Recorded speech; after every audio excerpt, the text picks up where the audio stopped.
Okay, live. We're live? Are we live? What's up, everybody? Welcome to our first ever relationships talk that we are doing on YouTube Live. We're going to give a few minutes for people to jump on in. I see that there's several folks already on. I got my computer over here. You'll see me doing a couple things. But we are excited tonight, excited for all that God's going to do. I've got some incredible friends with me that I will introduce just a little bit. Once y'all wave to the camera, say hi. You'll get to hear a lot from them. They'll introduce themselves in a second. But we are pumped for tonight. So, hey, actually, why don't you guys do this? If you are watching, I think I've seen a few of you guys already do this. Just give a little shout out in the chat. It should be on the right of the screen. Just give a little shout out. Say, hey, I'm here. I'm excited. I'm single. Just kidding. I mean, I guess you could say that if you want to. I'm available. Just say what's up. Tell us you're excited for tonight. We don't know who's watching. If you're watching with other people, you can also give a shout out and say, hey, I'm with so-and-so or so-and-so or whoever. We just want to know who is tuning in, and I am pumped for tonight. Hey, we even got some out-of-town guests over here, which is awesome. So that's encouraging. But hey, how it's going to work tonight is we've got some questions that we've already thought through that we're going to be asking these incredible people in just a few minutes here. But also we want you to help this dialogue and this conversation that we're going to be having about relationships. So a few of you have sent in questions already today through our Instagram, or you texted Maggie. But you can also post questions throughout the night on the YouTube Live chat, because we're going to have time at the end to get to some of those questions. And we want to make sure that you guys ask the things that are on your mind, because we want this time to be super, super helpful for every single one of you guys that are watching. And our hope is that you get at least 2 or 3 really, really great takeaways about your season that you're in relationally, and then also some seasons to come. And so I'm pumped. I'm excited. This is going to be fun. But hey, let me introduce these folks here. So we'll start with my lovely wife, Beth. Go ahead, Beth. Give them a 30-second bio of who you are. I'm Beth. I'm married to Mitchell. Woo! I'm mom to 3 kiddos and 1 on the way. And I pretty much spend all my time wrangling kids. Oh, wow. How'd you get to Northwest Arkansas? I came with It came with me. It's packed in the bag and she came along. Of course. Actually, I drove myself and the 3 kids by myself for many hours. Yes, as I drove the U-Haul. But anyway, how did you get involved in Antioch? I actually got involved with Antioch when I was in college, really through a World Mandate. So World Mandate is the conference, a missions conference that Antioch puts on every year. And I had kind of hopped on with the church, and the church went to World Mandate. And I got involved that way. That was my first encounter with Antioch. And through a crazy series of events, ended up going on a mission trip with them that summer, because there wasn't an Antioch in the city that I was living in. And so I would travel an hour and a half to go join this team, and then went overseas with them. And then I found out that there was an Antioch community college station where I lived, and I was really excited. Go. So Mission trip will hook you in, for I sure. just hopped on board. Awesome. And then I followed her to Antioch, pretty much what happened in college. But you'll hear a little bit more of the story there. But I'm going to pass it off to the Greens. Tell us a little bit about yourself here. Go for it. Well, I'm Leslie. This is John, and we will be married 35 years on June 27th. 35! Yeah, let's go. And we have 3 grown boys, no grandchildren.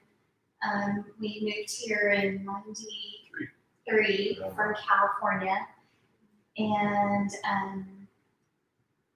I'm a nurse. He's a business broker. All right. Come on. Then how did you guys get involved in Antioch? We had a long-standing relationship with a local church, and just had a falling out there, and we're pretty wounded, and took a little time to kind of get back on our feet, but we really embraced the folks at Antioch and appreciate their fellowship. Great. So glad you guys are here. Awesome. And then we got Mackenzie Marion over here. Hello. Mackenzie, tell us about yourself real quick. So my name is Mackenzie, and I am going to start grad school in the fall, but I moved here in January. I went to Texas A&M for my undergrad, studied psychology, plan on doing counseling in this next for the rest of my life. I love people, and I get to be one of 7, and so family's really big deal. Love them. I'll start with them. If you haven't met us, then crazy cool family. Shout out. Hey, there you go. And yeah, I got plugged into Antioch through my old dear sister. Started going when she was a freshman, and so through getting to see her get involved in her life change for 4 years, I have a huge heart for discipleship and getting to see people go from where they are to where God wants them to be. And so as I visited, all of her friends were like, "Oh, there's a lot of incredible places, but this one has the heart of discipleship and reaching the nations and loving people through training and letting them up to go." And so then I got hooked in and have loved it, and have gotten to watch God multiply out His values for years. Wow. Cool. So glad you guys are here. This is awesome. So we got kind of different stages of relationship here. We've got the family with young kids. We got the older, wiser couple here with older kids. And then we've got Mackenzie representing the singles, which is amazing. So we got like the most fun, the most wise, and the most tired. That's what we got in this here. So we're excited to just hear. This is intentional because I wanted everyone to be able to hear different perspectives and different things that are going through your mind in different stages of your life. And the way that we see things and view life is going to be a little bit different. I think it's just really helpful to hear different perspectives going on. So I'm excited for the night. But before we start, let me just give just a few reminders. Again, if you're just jumping in, just tell us you're here. If you got some questions on the top of your mind, feel free on the YouTube live chat. You can write down those questions, and we hope to have enough time at the end to get some of those questions and get to some of those questions. But let me talk just for a second about relationships in general and how much it matters to God. Literally, God made us for relationships. Genesis 1, He says it was not good for man to be alone. And it just speaks to His heart of He wants us to have relationships with other people. And even and it's not just romantic relationships or dating and marriage. It's just relationships with other humans, period. And obviously, based on what is happening in the world today, so much hatred, strife, tension, division happening. A lot of it is centered on race, but there's also just beyond that. Humans need the mercy and help of God to know how to do relationships well. And so that's why the church needs to talk about it and lay biblical, solid foundations so that we can have relationships His way. So it really matters the heart of God, and it really matters for us to make sure we're attentive. We're always learning. So proud of you guys for jumping on, because it shows that you are eager to learn about how to have healthy relationships. There also might be a few other motives that you have as well to hopefully get some tips about how you can go from one season to another season. But hey, whatever the reason, you're here and you are ready to learn. So I'm super excited about that. Just so happens that us as a church, we are going through this thing that we're calling the month of intentionality. Little shout out there. We've just taken the month of June to be really, really intentional with kind of tilling the soil of our hearts, so to speak, of just figuring out what is God doing in me during this crazy time in human history. And each week of June, we have a different theme.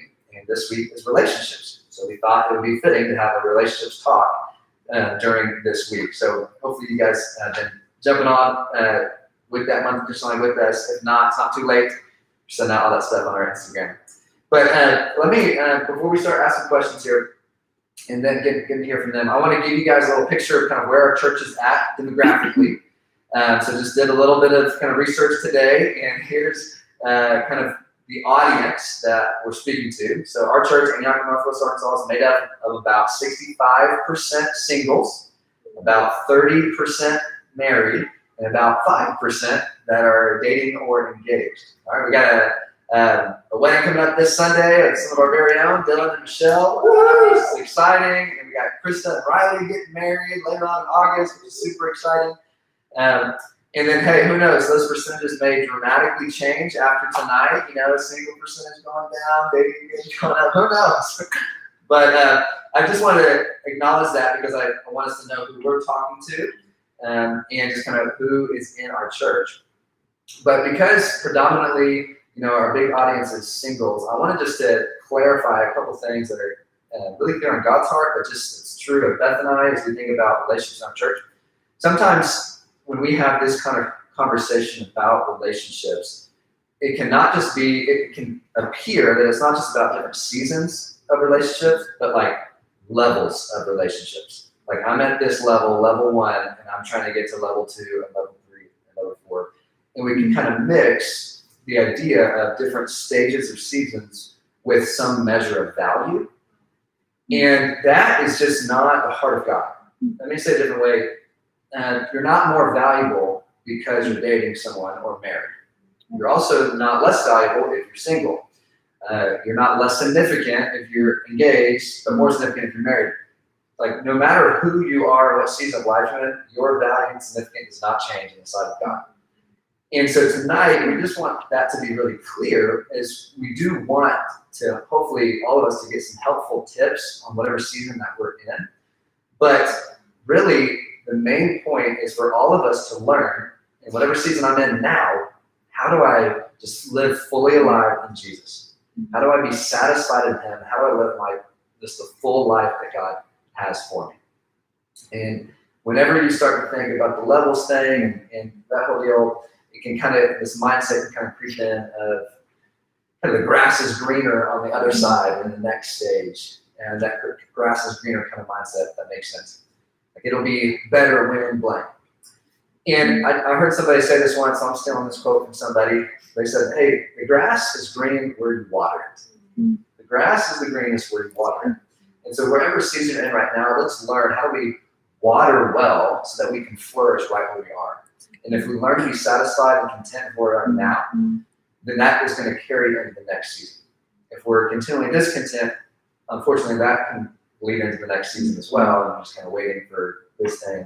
So just wanted to kind of lay that groundwork first so that no one's confused. No matter what stage of life you're in, you can thrive in Jesus right now. And that's our hope, is that you get that tonight. There's a way to live fully alive in Jesus no matter what stage of life you're in. Also, it's not wrong to have a desire to be married one day. Okay, so I want to also acknowledge that the Bible says it is good, it is right, and it is from Him as well. So, just want to clarify a couple things here. Now I'm just going to talk a little too much, but I know you guys get to hear from these guys. All right? So I'm going to ask a few questions. I've got them. I'm not going to pretend like I remember them all, so I'm going to be looking over here every now and then at my computer to ask some of these questions. But I'm going to start with Mackenzie in just a second here. And the way we're going to do these questions is we're going to break it down by season. So we're going to start with singleness and ask a few questions about that stage of life, and then we'll go to the next one, which is kind of dating engaged, and we'll go to married. So, Mackenzie, representing the singles, what do you enjoy about being a single mom? I enjoy a lot of things about being single. I think the first one is just being to have freedom in a lot of areas that people who, and just like freedom of mind to only really have to consider the things that I have to consider. I found in 1 Corinthians 7, it talks about the unmarried, and Paul just gives some really blunt, honest perspectives on what it's like to be single. And he's just like, Daddy, I only have to be concerned with the things of God. And I found that very weird. And I asked my pastor, I was like, can you say this? Like, is this like to actually enjoy your singleness completely and fully, and to realize that it is one of the greatest gifts to get to completely consider the works of God and not have to consider really anything on this earth except for what He asks in this season. And He'll like lead us to care about other things, obviously, in that. But that's been one of my absolute favorite things. What's been hard? Hard things. I think that like even in the word single, it's pretty lonely. Like it's pretty isolating, and that can be pretty quick to feel lonely or isolated. Yeah, thanks for being able to say that. And then, in your opinion, what are some of the top practical needs that singles have? Gosh, I think when I first looked into this question, the thing that came to mind was physical representation of covenant. And so when I'm single, like all of us at the end of our lives are going to be like, we're in a covenant relationship with Jesus, and that's what starts first, and that's the most important covenant that we get to have. Whenever people get married, I get to see the covenant relationship that they have. And as I've done studies and like learned about covenant relationships, I've realized how powerful it is to observe those in other people's lives. And then I think the next biggest practical need is the difference between a cheerleader and a championer. The cheerleader looks at someone and says, "Woohoo, yeah, good job, you're doing great, keep going." But a championer looks at someone, knows what they've been, and says, "Hey, I've seen you overcome this before, you can do it again." Yeah. I think whenever someone's married and has a home and has children, they're able to like champion each other, but a single person can sometimes be put in a place where no one necessarily knows them in that way. And so having other singles and married people being able to look at them and say, "Hey, I know you, I know where you've been, I know where you're going," and then championing them on into the next specific way. Yeah. It's awesome. And then, just go a little bit further than that, just for a married couple or family, what are some other practical ways that we can serve singles? How can we meet those needs? How can we, champion needs? Just talk about that a little more. Yeah, so as I was thinking about this, I realized that singleness is very, there can be a lot of different stories behind someone's singleness. They could be a freshman in high school or a freshman in college or a grad student or someone who's been widowed or someone who has been divorced. And so realizing that there could be a lot of different stories in that. And so I think the first biggest practical way is to hear someone and not just come in with what you think would be helpful, but instead to stop them relationally and say, "Hey, what do you need?" And then from that place, getting to respond. And some of the practical needs I've seen is hospitality and having a seat at the table. I think also just helping with maintenance things and helping with repairing and fixing in the physical homes that we have. Anything of yours broken recently? Our air conditioner, but it talks it makes a lot of sounds. Air conditioner. It's annoying, but I think we're Okay. doing it. Okay. So, but nothing too crazy right this second. So, thanks for asking. Yeah, that's great. Let's talk afterwards. Hey. Would love that. Okay. Anything else you want to add to that? Just how families or marriages can serve singles? So Awesome. Okay, I'm gonna come over here to Beth and I here. We're gonna share a little bit, and we'll go back to the greens. But Beth, what do you remember about being single before I came and just snatched you up? What are some things you remember that you learned as a single that kind of carried into our relationship that really helped our relationship? The first thing that I think about is just this surrender to Jesus. All right. So I just remember, I think that there was a time where I just kind of felt like being married was going to solve all my problems. So being married would solve my loneliness, or being married would just that things would get better in my emotional status if I was married. And I just remember going through a season where God basically taught me how to be content and to find all my needs through Jesus first. And honestly, I just think that season was so sweet because one, it helped me be content with where I was, but also I was able to sort through those things and find my identity in Jesus. So I wasn't going into a dating or marriage relationship wounded or trying to have you fill those things, but I was going in with Jesus being my first love. And I think that also just set the foundation in our marriage that Jesus would always be number one, not each other, and just helped set for us to have a loving marriage. Yeah. Awesome.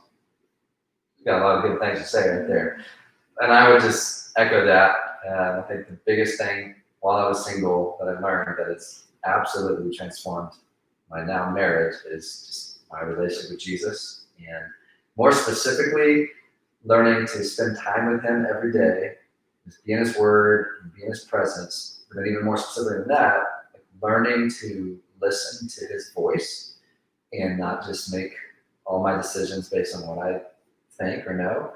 And I just developed those things while I was single. And I'm just so thankful for that. I was able to carry that into when we started dating, and now that we're married, just asking Jesus for a lot of wisdom, a lot of help, and I would be quiet and listen to his voice, and just building that relational history with Jesus matters so much because you can bring that in, the wealth of that into a relationship. So that was huge. But Beth, what would you say is something you would do different looking back now in your single years? What's something that you would have done different? I would have, he's talked about how we're tired we're busy and crazy all the time. I realize now when I look back on my singleness, I lived a lot for myself. Like the way that I chose to use my time was for me and in like a selfish way. And I think that I would have spent more time serving other people. So like spent my free time like just having a servant heart. It's funny that Mackenzie like mentioned that passage because that was like actually the passage in 1 Corinthians 7 was what I was thinking about how like an unmarried woman, her heart and desire is for the Lord, but a married woman, her things are like her heart is on the world, how she can take care of her household and her husband, and it's like really true. Like my time is like really spent, doing very simple, practical things of life, and sometimes I wish I had more like time or energy or to devote to other people or to pursuing Jesus like in a different way or just like serving. And so I think I would have chosen maybe to spend less time on myself and more on other people. Yeah. And what's so cool about our church is I know like I said earlier, we got a lot of singles. You guys are so servant hearted, and it's incredible to be a part of a community where you guys have much more maturity and revelation in this topic that she's talking about than I did when I was single. So thankful for your selfless hearts, your servant hearts. But yeah, just again, same thing for me. I remember it wasn't too long ago that Beth and the kids went to go see her parents for like a 24, 36-hour period. For every reason I couldn't go. And I remember there's this time, like I got home from work or something, and I was like, well, what do I do? What do I do at this time? And I literally, because I was growing in my understanding, I literally texted a family at our church, like, can I watch your kids? Can I do anything for you? Can I watch your kids? I literally just offered it. And and it's just funny, laughable. Unfortunately, I only had a little 36-hour window. But I just wish I would have done that more often when that was a more consistent theme. And so anyways, and then the encouragement I would say is, again, you're already walking in so much selflessness with those that are in our church.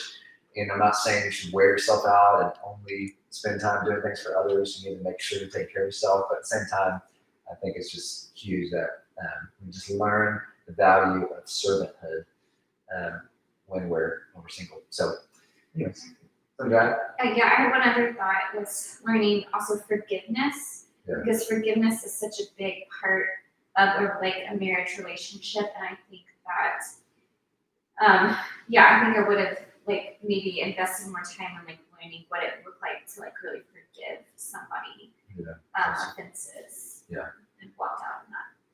Yeah, she's had to forgive me quite a bit, so I'm glad she learned that. She's awesome. He also has to forgive me. Yeah.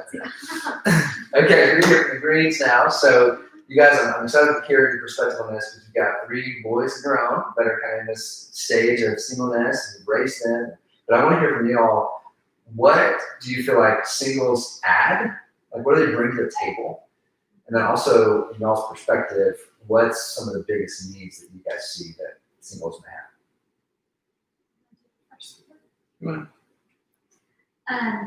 They do bring a different perspective to things, I think. And I think, like you mentioned, just having kind of the free time, the freedom to do more and serve more. I think kind of in your season of life, it's a lot more difficult to have the time and the energy to serve. And that's okay. I mean, that's just a season. Right. And I think too, when you're younger, especially and single, you're more open to risk and adventure than those of us that We're tired. have lots of responsibility. Hey, that's good. Yeah, what would you add to that, Tom? What would singles bring to the table, and what would you say some perceived needs? Well, certainly energy. Yeah. I look back at, you see churches out there today that you've got a ton of energy but no resources. Yeah. Youth brings that energy, brings excitement. Yes. One of the things we've been very encouraged by with Antioch is just the level of energy, especially the passion for God that we've gotten to experience. And it's been contagious. I mean, it is absolutely just empowering. It's been really Awesome. What would you say, perspective for some of the needs that you're seeing, whether or not someone as a single may not know it themselves, or some things you guys are seeing, especially raising your voice, or some needs that you have? I think they need community Yep. for sure. And even though it's often that maybe they kind of stay within their group, their age group and whatnot, but I think they also crave the age diversity, Yep. which hopefully Antioch will start having Oh, more yes. age diversity. Agree, Lord. But Agree. I think that, they, especially ones that maybe, are not from here and they're new to Northwest Arkansas and just needing that community, and needing maybe some surrogate moms and dads to kind of, guide them. Yeah, unfortunately, there's a lot of broken homes Yeah. out there, and so you have a lot of children that are products of that don't have someone to emulate. They don't have that direction. I think and even those that do, my boys do, and I just had a conversation the other day with my son about kind of his clarity of his path, where he wants to go. And there's so many choices out there. Even I use the example of Leslie. She's a nurse, but nurse doesn't just mean a hospital. It means working for an insurance. You're working for an attorney. It has so many different flavors to it, and there's so many career paths that are like that, and it's overwhelming, I think, for our youth coming out of school to kind of figure out where to start. I think that's where those relationships with the older generation can help bring some clarity to, okay, here's some wise decision-making practices and how do I move forward as the next step. So that's huge. And I love that. It's just like I said earlier, the beauty of relationships. God bringing us together. We need each other. We need the energy, the passion, the vibrancy of young singles. We also need just the life experience and the wisdom of those that come before us. So we need that. But what would you guys say? Like, how would you encourage a single to use and invest their time? And the reality is, every one of us, no matter what season of life we're in, we have 24 hours in a day.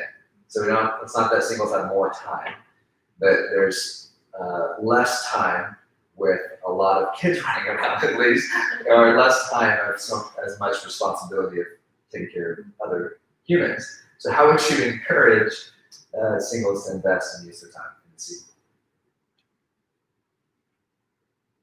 I think having an awareness of where you're spending your time is a big one. My boys grew up in a generation where the video game was huge, and you see some of their friends, and my boys spent a lot of time in those things, and it's time. I appreciate the escape of it, but then you start racking up those hours, and where that could have had value somewhere. Yes. It was huge, and so being intentional about your time. Yeah.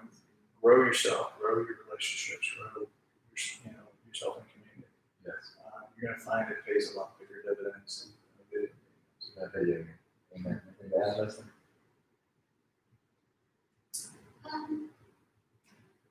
No, I don't think so. I mean, just kind of really, again, finding ways to serve and also just investing in relationships and other people. That's awesome. Okay, this question's for everybody here. I want you to think of like one or two character traits that you would say, hey, now's the time as a single, now's the time to develop those and really put some effort and energy into that. So Beth, start with you. What would you say? What character trait rises to the top that you think as a single, make sure you're investing and developing this character trait in your life? I think it just goes back to what I was saying before, which is just forgiveness and servant-heartedness. Cool. Forgiveness, servant-heartedness. John?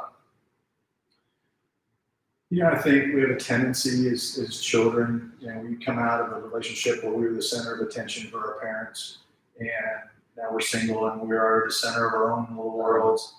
And if you're going to look to get into a healthy relationship, you need to realize you got to remove yourself in the center. Oh, yeah.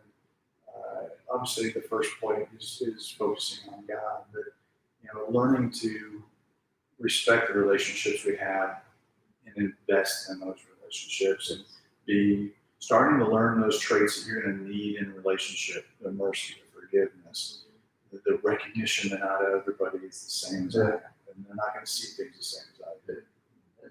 That's good. Probably just learning to be less selfish is really important. Yep. Yeah. The times where I see the selfishness coming out in our marriage, I'm like, yep. What was the problem with that thing? Oh yeah, I was being selfish. And so, I just wish more of that got out before I was married. But I'm thankful for the sanctifying process that we go through. But Kenzie, what would you say?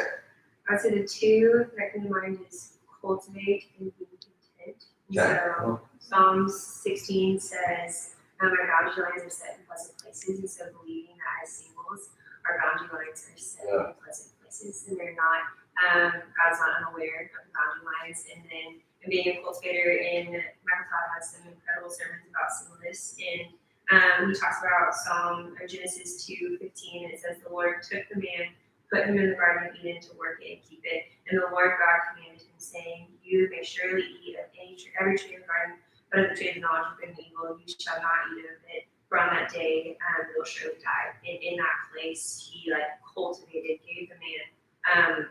He took him out of his world, put him into the Garden of Eden to work it and keep it, and to be a cultivator. And so in this season, we get to cultivate, and we will bear fruit 10 years from now, 5 years from now, 2 years from now, in this season. And so to be content Yes. and cultivate. Like that. That was C's there. Content and cultivate. I think for me, I obviously I invest in a lot of guys. I'm passionate about seeing men of God it's going to rise up, and I think one of the obvious and common struggles in this generation is the struggle with lust and impurity and sexual sin. I'd say for sure it rises to the top in my mind. Okay, what should you make sure you're getting breakthrough and growth in during as a single? It's sexual purity, and there's an attack on this generation, and it's not just men, it's women as well. And so I would say in this season, just refuse to settle for anything less than victory. Refuse to settle for anything less than just conquering the temptations that come. I know it's hard, and I've shared in multiple settings just different bits and pieces of my journey and overcoming, but that is for sure the most rich thing and weighty in a good way thing that I brought into our relationship was years separated from those sins, years. And just as a single, you want a lot of space between being entrapped in sexual sin and then beginning the process of pursuing somebody in a romantic relationship. And so it's worth the energy, it's worth the fight, it's worth the struggle. No matter how many times you fall, it's worth getting back up again, because you bringing purity into another season of your life matters so much. And there's, in a sense, generations at stake. My boys are learning even now how to walk as a man of God, a man of purity, a man of integrity. And my choices that I made as a single is what's impacting it now as a 7 and 5-year-old. And then I think about my current daughter, Arabella, and future daughter, B, and if a guy were to come up to me and say, hey, I want to pursue your daughter, I'm going to say, how's your purity? Are you walking in integrity? Because I know, wait, I'll let you have a date with my daughter if not. And I say that passionately because that's my daughter, but at the same time, I want you to hear me say there's grace and there's a way out if you feel trapped. And it's a lie from the devil if you think there's no way out. I used to think that way, but there is a way out. So I would say, do whatever it takes to walk in purity, walk in victory. So that's my passionate little thing there. So we're going to shift gears here to another season and talk about kind of dating engagement. We're going to touch on it a little bit. And again, if you're just jumping in, or hopefully you've been with us, if you have questions that are coming up to your mind, please Put those in the chat box. I know a few of them have come in that just what questions are going through your mind. I want to be able to answer those at the end of our little talk here, so please do that. But now we're going to talk about kind of dating and engagement. All right, so Greens, tell us, how'd you start dating? What was the beginning? Well, we had a mutual friend. I played basketball with him. She knew him for several years before I knew him. All right. Or before I knew her, I should say. And he was very intentional about connecting the two of us Hey. up, and didn't take much impetus. No, not part of it. And it really just kind of grew from there. It didn't take long. It was 6 months. We were married, so All right, 6 months from meeting each other. 6 months from meeting each other. Woo! And to be Oh, we clear, did it fast. the whole drive, the sexual temptation thing didn't start with your generation. Just say that. Yeah, I understand. And it is, but I do wholly agree how important it is Yes. to enter that relationship as pure as you can. It helps build a stronger foundation. That's awesome. Now, who was digging each other, the other one first? Hard to say. I don't know. It was just, yeah. Just Immediate have it. love at first sight. Just have it. 6 months later, boom, married. Let's go. Then, how 19 and 18, by the way. So 19 and 18 when you got married? No, 19 and 20. 19, 20. Ah, there we go. That's how we started dating. We met at a prayer meeting, of course. No one stuck there. What? What was I doing at prayer? He was running it. Of course. Also, yeah. We met in college, College, yeah. junior year, and then we were friends for about a year and a half, and kind of ran with the same friend circle a little bit, and then we kind of had our eye on each other for a little bit before I asked you on a date. I appreciate the fact that we ran in the same kind of friend circle for a little bit, got to know each other in the context of friendship, and then I finally asked you out. So, Beth, what would you have done different? Anything you would have done differently in that process of us starting the date? Not necessarily during our relationship, but anything you would have done differently? I think that, we liked each other probably for a little bit before we started dating. And so I think it was kind of hard sometimes to navigate that. And so, Indeed.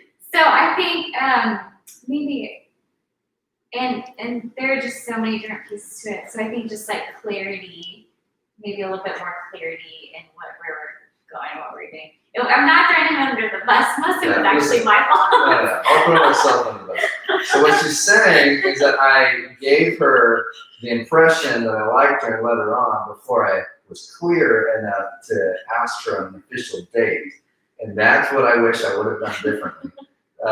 Is not, it wasn't horrible, but there's just a few texts here and there, a few comments here and there, a few kind of just overt special attention here or there that, without me clarifying on the front end that I was interested in you and So you were chicken. I was just foolish, those actions were foolish, I'll say.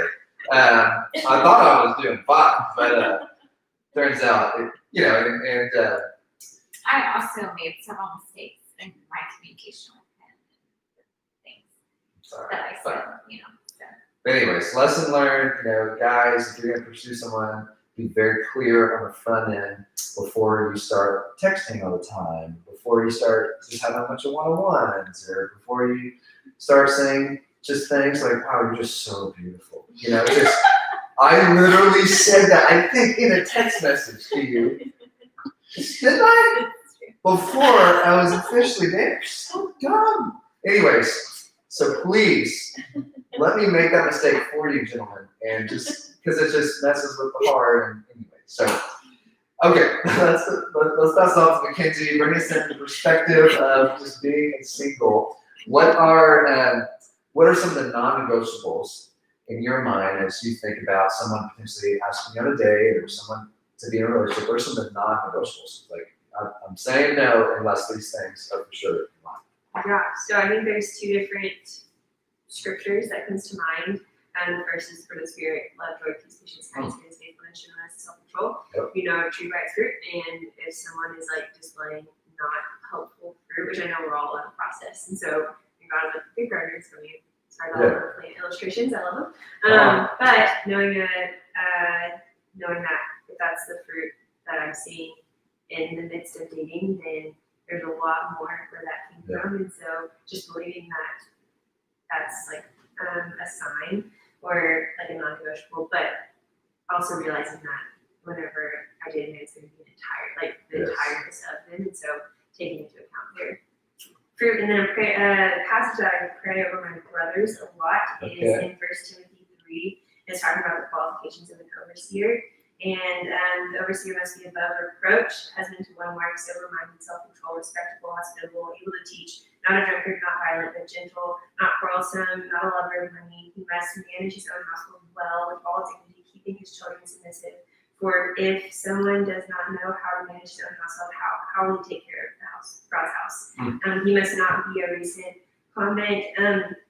convert, or he may become puffed up in conceit and fall into the condemnation of the devil. Moreover, he must be well thought of by outsiders so that he may not fall into disgrace, into the snare of the devil. Wow. And so realizing that a man does not have to be like that the moment that I meet him, or he doesn't have to have a history that's like that his entire life, but knowing that the redemptive nature of God is to create a man that is like that and to be an overseer of my home in the places that I'm going to be in. These are things that are non-negotiable. Yeah, that's awesome. So what you're saying is, a guy doesn't have to be perfect before approaching a girl, or have a perfect, track record, but to be really clear and intentional that he is on the path of righteousness. He's on the path of chasing after God.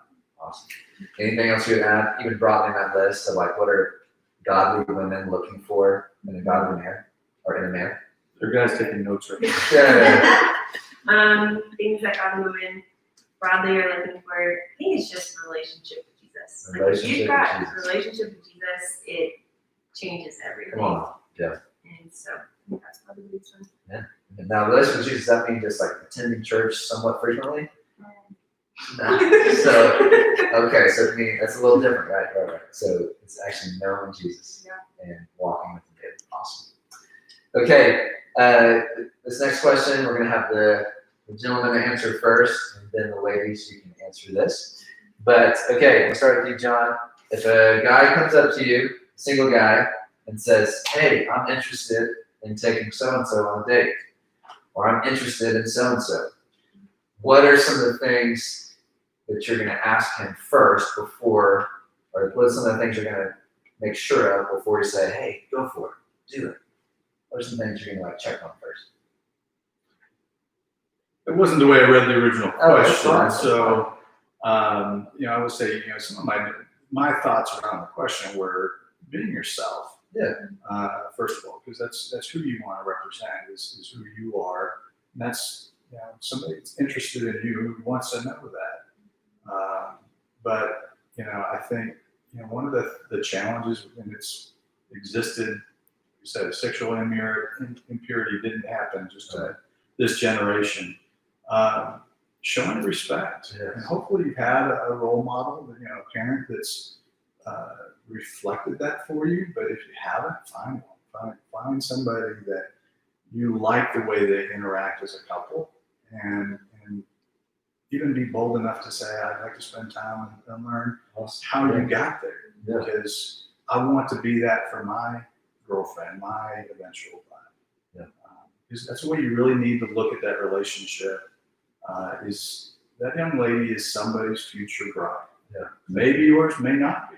And so you want to make sure that you show respect. Yes. Yeah, that's so good. A couple of things. I've had a few guys come up to me and say they want to ask a girl on a date. And a couple of things I always point them back to before I give them the green light and go for it is, the difference between involving God and community versus informing God and community. If someone's coming and asking the question, what do you think about me pursuing somebody, that's a great sign to be on the right track. But I want to always encourage folks to involve in the process of this of dating. It matters so much to God. Involve Him in the process. So I'll ask questions like, hey, what have you prayed about it at all? When did you meet her? Just like a couple hours ago, random girl at a coffee shop, or was this someone you've been in life group with for a few months? I just kind of get a little bit of context in have you invited God in the conversation? Have you gotten feedback from someone that you respect and trust? And so those are some of the questions I ask. There's a lot more that I ask. I'll always check in on the purity thing. Hey, how's that going in your life? You're walking in victory. Do you have accountability? I always ask those kind of questions too. And then usually I'll ask a few questions like, okay, who's this girl? Is she serious in her pursuit of Jesus? Those types of things too. But ladies, I want to hear from y'all. I'm really eager to hear your answer to this. So, if someone comes up to you and says, or a guy says, hey, I want to ask someone on a date, or hey, I'm interested in this person. What are some things you're checking in on? What are some questions you're asking first before you were to encourage that? And also, just think of like a friend of yours. Hey, I want to ask one of your friends on a date. What are some things you're gonna make sure you check on first? Because you can. I think it's helpful to just we're talking very broadly about a lot of different things, and normally anytime it actually happens, there's just so many factors that goes into it, and especially being in girl conversations, and then being on the other side talking to the guy, knowing probably a lot more things, and even just knowing hey, does this girl like him or does this girl not like him, and then taking that into account too. So with that being said, I think the first things that I would ask is hey, well, how long have you been liking her? Is this kind of what you're saying? Is this today you just saw her and you're okay, it's time? Or is it okay, I've actually been meditating on this for a year now, and it's a big thing, but then a series of events have happened to and realizing that one thing that I've just noticed in my friends that have gotten married is that it just works. Whenever definitely every relationship is different, but it just kind of falls into place. And so not discouraging places that I might see but maybe asking questions and going in with a lot of questions rather than statements with my brothers and saying, hey, what do you think about this and this and this? Then I would probably see their course of action, which they're playing and asking the girl out and maybe give some advice in different ways on how to do it effectively. But I also am a pretty realist in that I probably won't hype it up if normally ever, just because I know that there's so much pressure that comes in. So I think those are probably some of the things. Okay, that's helpful stuff right there. Leslie, what would you add to that? I don't know, maybe what do you like about her and why? Yeah, exactly. That's great. Because you want to see what is there depth to this attraction, or is it just surface level only? So asking this question, definitely, Jen. I would probably also add questions about the timing. Is this a good time for you and a good place to be in a relationship? And then also, do you think that she is in a good place to be in a relationship? Because sometimes I think timing plays a big role. Yeah. And if a person emotionally is just not really ready, then I don't rush to push them, but I think that maybe more time could be helpful. Even if that person would be a great person, I think that it's important. Timing is important. Awesome. Okay, last question here about just that kind of season of dating engagement here. Start with the greens. While you're dating or engaged, what are some things that you guys did really well that added to the health of your relationship?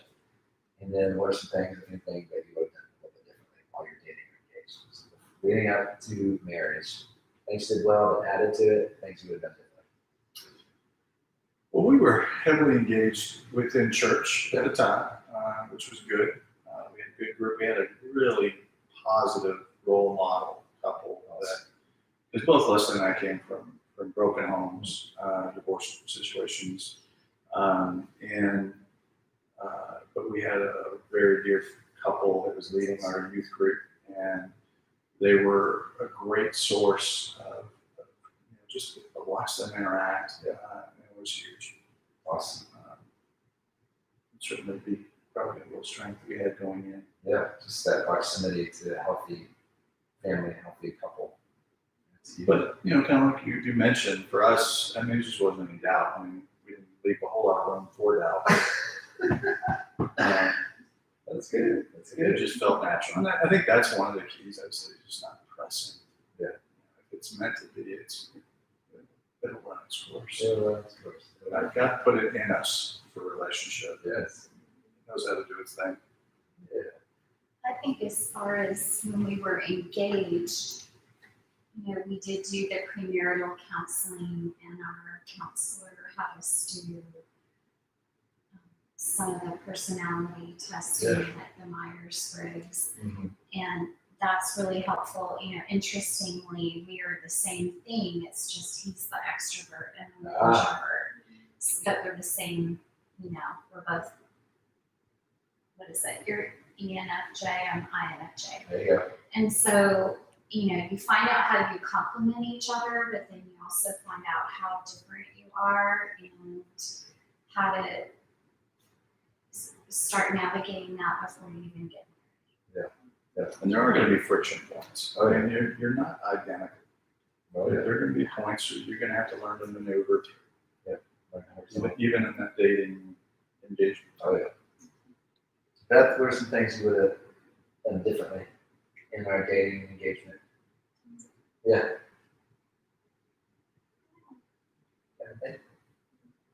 Nothing? Wow, I guess we did dating engagement real well. I got a few things I would have done differently. I would have just, I guess I'll say it this way, learn how to not be so easily offended and learned how to do conflict better. And one of the things that we say a lot now is that we are committed to believe the best in each other. That I believe she has great intentions towards me. She's not out to get me. She's not out to tear me down. And our dating and engagement, I mean, it was good.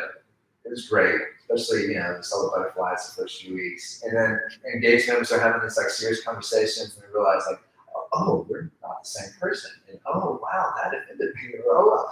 And so, we had a little more friction during that season. But that's one of the things I wish I would have changed or gotten more breakthrough quicker, is just learning to believe the best in someone. And that can start now, no matter what season you're in, just to learn to trust people around you. Of course, everyone's going to disappoint us. Everyone's going to offend us in some way, but still believe the best instead of assuming the worst in someone's intention. So that was a big piece for us. Anything you want to add to that? Dating engagement? We had checkpoints and we were really intentional, and I really appreciated that. It was just the intentionality within our dating engagement. Yes, several DTRs. But it was more like, hey, are we still going the right path? Are we doing our relationship the way that God intended?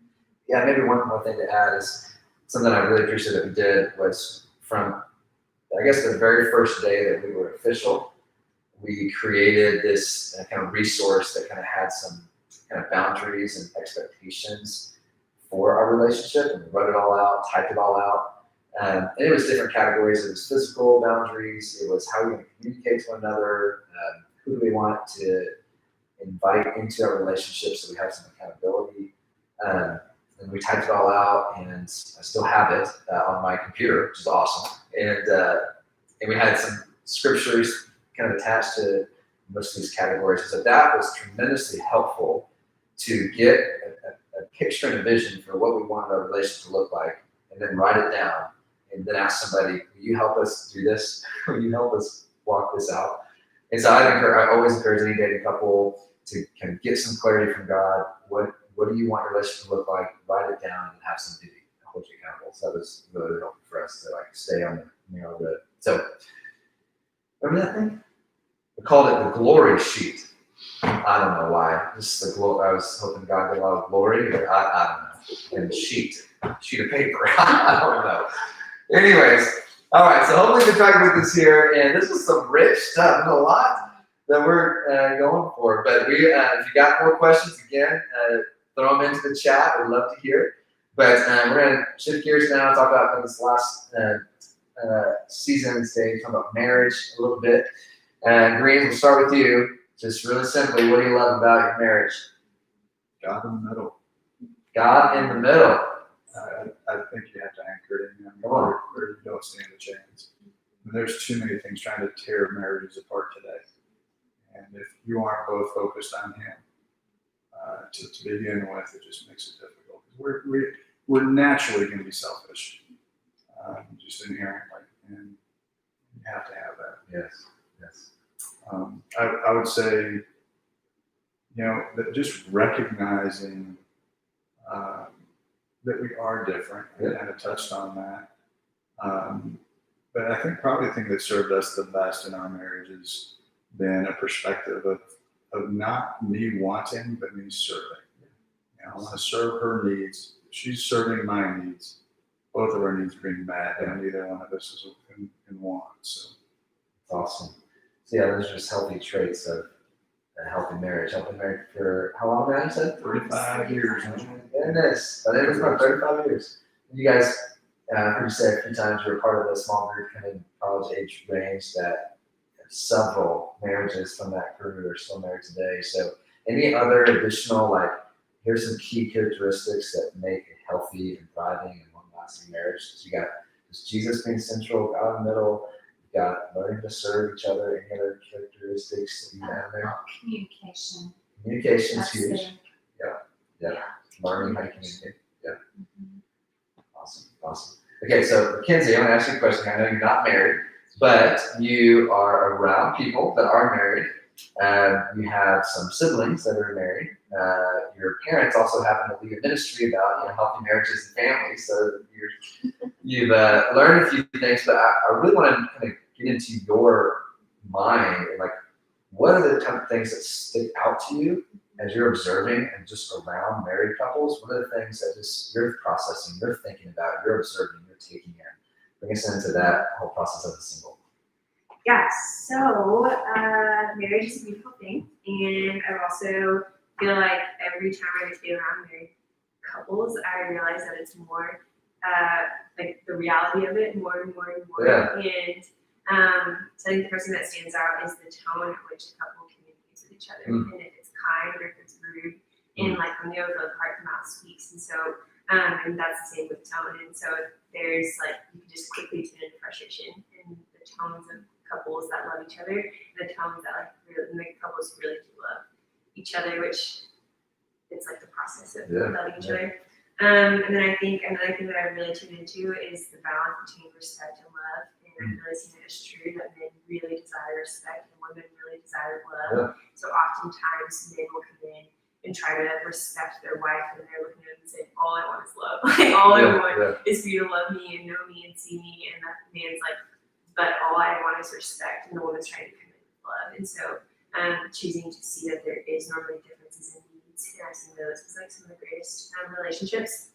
Awesome. And then another thing, biblically, there's a couple, his name is Priscilla and Aquila, and Israel has an incredible sermon about them, about couples living on mission. And this couple displays hospitality, availability, and faithfulness. And the Roman church, the Corinthian church, and Ephesians would not be here without this couple who opened their home and sent Paul out and did these incredible, then you like don't even really see them, but they're like in Acts 18, and they like correct Apollos in his teaching through kind and humble ways of teaching and loving. And so I think families who commit to the church, love the church to see, and live on mission in the context of the church are the ones who, my parents have been a part of the same church our entire life, and we've got to see it go from a house church to a multiple location mega church, huge. And through their consistency, I've seen some of the greatest families and couples because they've all chosen to live their life on mission, looking at Jesus and asking and inviting his kingdom to come, starting with their homes, going to the churches, and then anywhere and everywhere that they travel to, and being committed to his mission and like putting their mission on alignment with. And it like starts when we're single, and then it continues until marriage. Yes, that's awesome. Cool, awesome perspective. It's also just good to hear. What are you noticing? What are some singles you notice when they're watching a married couple gaze? I know singles you're watching them, so you're just figuring out how we interact together. And so it's super helpful to know what things stick out. That's huge. All right, Beth, wrap it up here. What do you love about our marriage? Do you love anything about our marriage? I love that we're best friends. We have a lot of fun together. We enjoy each other and we just have fun. All right. What are some things that you were not expecting before entering into marriage? What were some things you're not expecting? Maybe not particularly about me, but I guess you could share that. I think I wasn't expecting it to be so easily, like the shift from singleness to being married.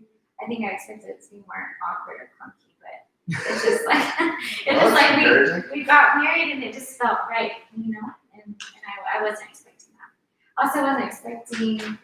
I remember right after we got married, like going through like the daily rhythms of life and realizing how much of how I was raised affected how I thought about things or how I did things, or what I thought was the right way to do things, and how his was very different. Because you don't rub shoulders like that with people as much until you're married, and so having to readjust, whether it's what grocery store we shop at, or napkins versus paper towels, or Oh yeah.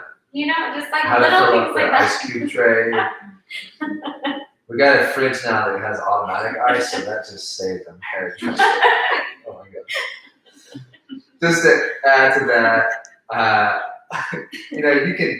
it's just simple things about learning to live with another human, but obviously in marriage, it takes a whole new level.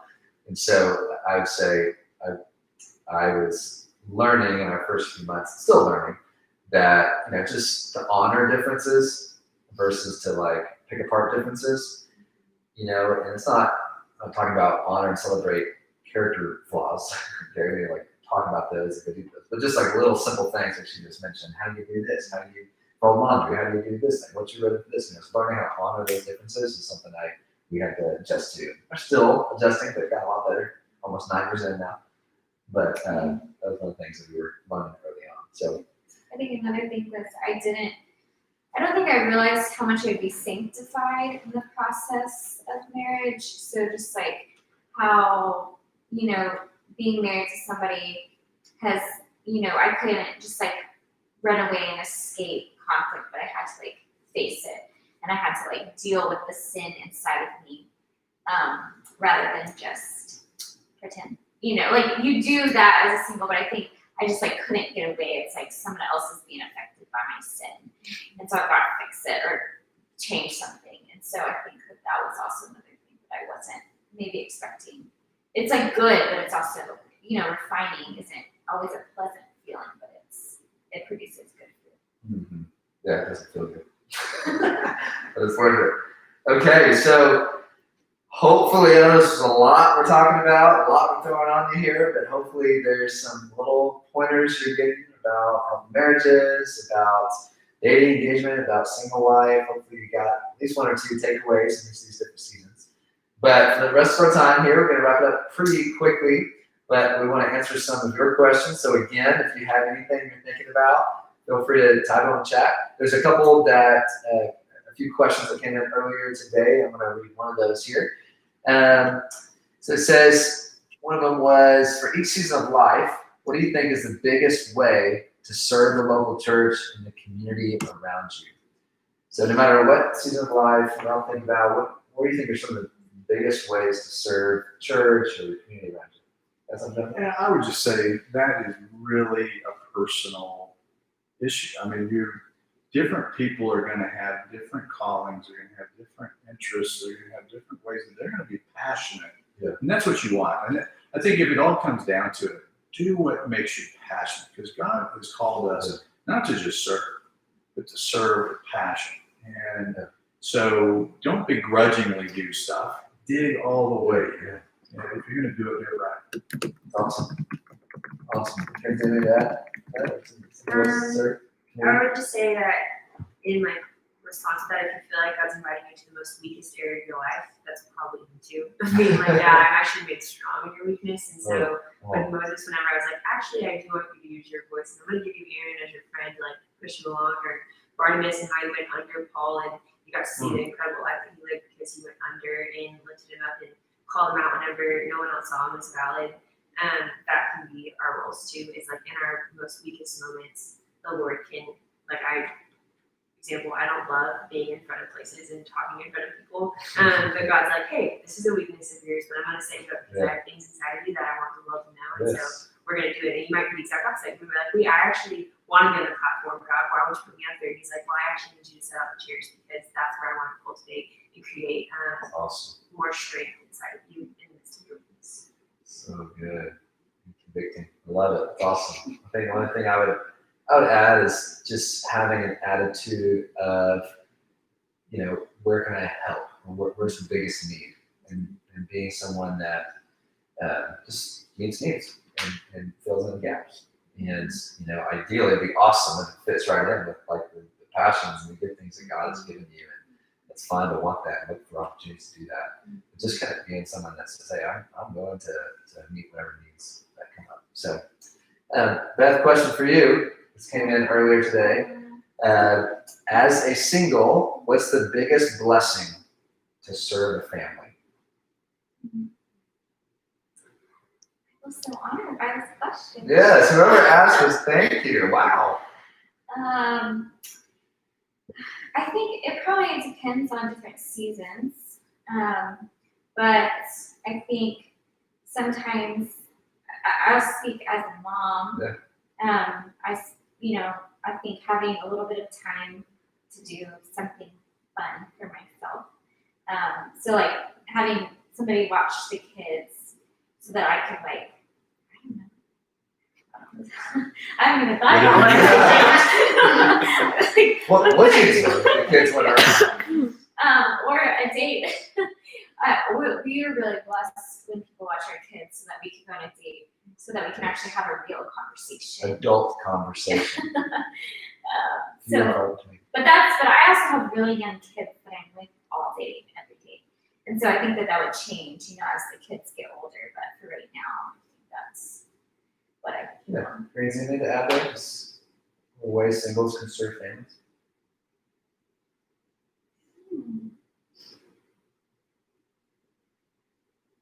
I don't know. There's so I- many things. Certainly what you voiced is the first thing I would have thought of is a way to get you free to go and be able to do things that you're not able to with children. So it's huge. Yeah.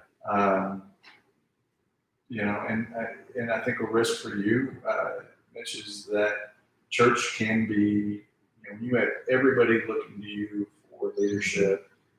Getting out of that spotlight for a time is healthy as well. So getting free to do that kind of thing. Come on. I had thought of two more things. All right, great. That don't involve babysitting my kids. One, I actually really love it when people like bring meals, but not just to bring the meal, drop off the bring the meal and like hang out with us. Yeah. I think that is really fun. One, I don't have to cook, but two, I get to like be like relationally and like get to learn more about that person's life, and they get to kind of see our life as it is. People that come over and have lunch and see the chaos of our life. It's fun to get to have that relational aspect and just spend time together. And then I really value also when people acknowledge my kids or invest in them. So whether it's like in kids ministry, or you come over to our house and actually look them in the eye and have a conversation with them, they remember and they're like really impacted by it. And it means a lot to have people like godly men for my boys and godly women for my girls. I mean, Arabelle's little, but investing in them and teaching them what it looks like to be a man of God, even just by having a conversation with them or jumping on the trampoline with them or just like caring about them. That means a lot to me too. Yes. Amen. It's good stuff right there. Okay, last question here, and then we're going to close it out and pray. That came out on YouTube live here. It says, from Lindsay. Thanks, Lindsay, for sending this in. what are some recommendations for healthy physical boundaries in a relationship? So, I think I'll just take a stab at this. I kind of mentioned it earlier. It starts with seeking God and getting some clarity from Him, and particularly His Word, on what does the Bible already say, what has God already spoken in His Word about physical boundaries, or about purity, and about what is His intent and design for sex. Just having a biblical groundwork and framework is like step one. And I always encourage couples, and this is how we try to do it, is whatever decision we made with a physical boundary, like, can we confidently say this is right because of the Word of God? Like, the Word of God was our lens that we were looking through to set boundaries. So not just what do I want to do, what do I feel comfortable doing, not what she wanted to do, but what like matched up with Scripture. And kind of our overarching Scripture was 2 Timothy 2:22. A lot of twos and T's there. But 2 Timothy 2:22, and it's really simple. It says, flee youthful lusts, but pursue love and righteousness and a few other things with those that call on the Lord with a pure heart. And that was just kind of our overarching Scripture. And we just kind of dove into that because it's flee youthful lusts. Flee means run away from what? Youthful lusts. Okay, so whatever decisions we made, I wanted to feel like, okay, I was obeying that Scripture. I wasn't just getting as close to the lines as I could, but I was fleeing from those lines and avoiding those temptations so that we weren't crossing lines all the time.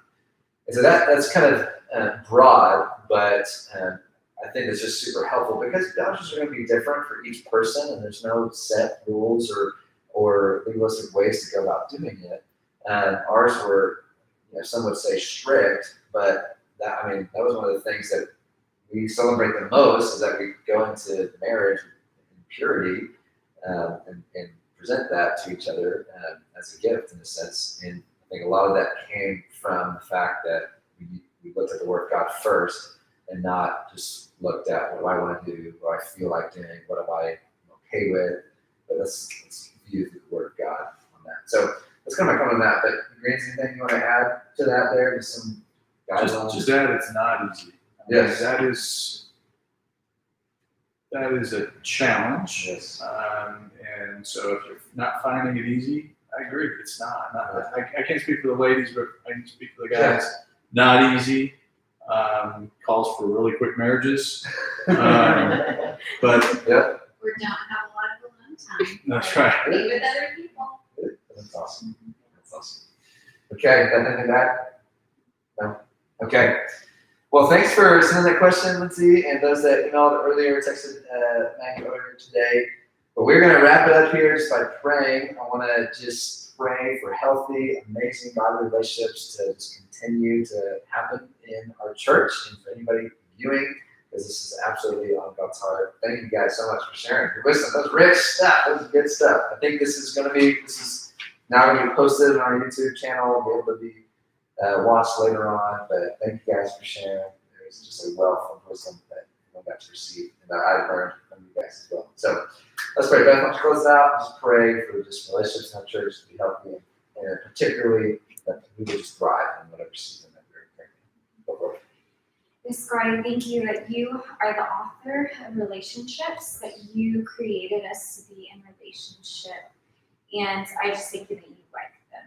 And I just pray, God, that our church would be a church just set on the foundation of Jesus, and our relationships would have Jesus as the foundation and the Bible as our guiding tool. And I just pray that our relationships would be healthy, whether it's friend relationships, parent relationships, roommates relationships, coworker relationships, dating relationships, marriages, whatever those relationships are, we have so many of them.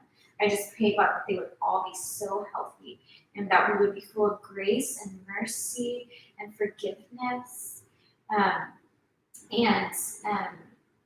that we would just love each other well. I pray, God, that we would be content in our season that we're in right now, not believing that the grass is greener on the other side, but believing that that you have good things for us right now in this season that we're in, whether it's singleness, whether it's dating, engagement, or marriage, whatever it is, God, you have good in store for us now. And so I just pray that we believe that, and that we would walk in the fruit of cultivating that, and that we would have like vision and purpose for what life looks like right now, and be thankful for it. In Jesus' name. Yes, Lord. Amen. Woo! A lot there, guys, but hopefully you learned a few things, and I feel like we just scratched the surface on all these different topics. There's a lot more we can go into, and thankfully we are a relational church. We want to continue to learn from each other. So you guys can go over to the Greens house just right now. Just stay there till 1 o'clock. They'll teach you all the different things that they have for you. But no, seriously, thank you guys for being eager to learn. Proud of you guys, and I'm excited for relationships to continue to flourish in our church. We are officially done. Thanks for tuning in. All right. Woo!